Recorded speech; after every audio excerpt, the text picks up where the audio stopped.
2006 news, a different kind of October surprise for an Oregon State Senate candidate.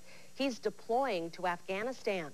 News Channel 8's Scott Burton is live at the state capitol to tell us what that means for the race. Scott?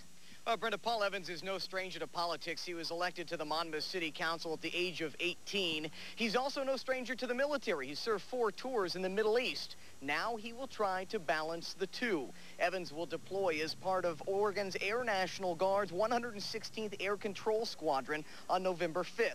He'll be heading to Afghanistan just days before his name goes to the voters as a candidate for state senate. Evans is running against incumbent Jackie Winters in District 10. His campaign believes he will be the only U.S. candidate on active duty deployment come Election Day.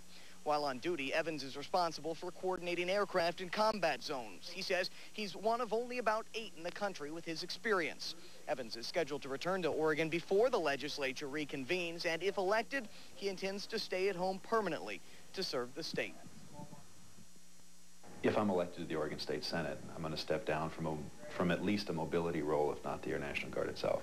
If I'm an elected official, I believe that that's an important commitment.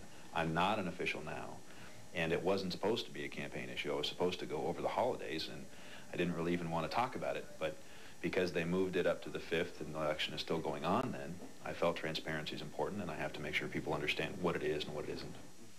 Paul Evans has held elective office in the past while at the same time serving active duty. He was the Monmouth mayor while at the same time serving in New Mexico as a result of 9/11. He eventually resigned that mayor's post and continued his fight in the war on terror.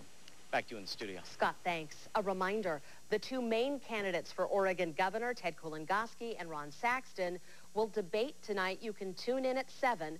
We'll carry it live here on News Channel 8 and on Northwest.